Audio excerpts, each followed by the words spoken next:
Iaz, dakizunen bezala, iaz Zutani Tolosa elkarteak pintxotur kulturartekotasuna eta solidarioa antolatu zuen, ez? Pintxotur interkulturala eta solidario antolatu zuen. Oso emaitza positiboak izan ziren, oso gustora geratu ginen bai antolatzaileek, bai parte hartzaileek, eta Tolosarren herritarren aldetik oso harrera positibo jaso genuen eta beraiek animatu gintuzten berriro errepikatzea. Orduan, indarra batu eta berriz ekimen hona aurrera egiteagoaz, datorren larunbatean, urriak 7, 11:00 ordu biterrita Triangulon, berriro izango du aukera jaki ezberdinak dastatzeko eta elkarrizketak egiteko eta galderak eta harremanak pixkat sustatzeko beste kulturakokin. 3 euroko tiketa jarriko dira salgai eta hauekin 2 pintxo eta edari bat hartzeko aukera izango da. Bueno, animatu nahi dugu Tolosar guztiak Triangulora hurbiltzea eta prestatuko janari dastatzea.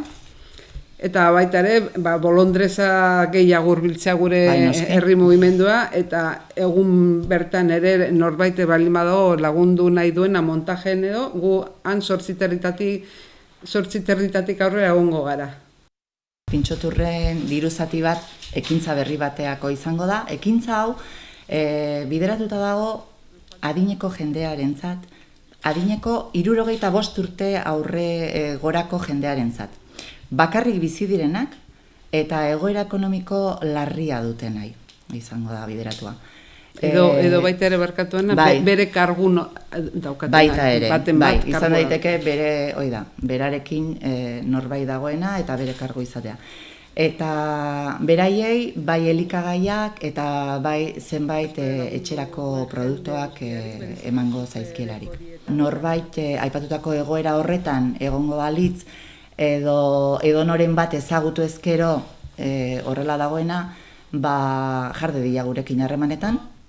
Bai, Araba Etorbidea 5 Zutani lokalera gerturatuz. Bai, ostegunetan 5-etatik 7-tara. Bai, edo telefono edo posta elektronikoan bidez. Telefonoa gurea da 688 730 159 eta korreo elektronikoa zutanitolosa@gmail.com.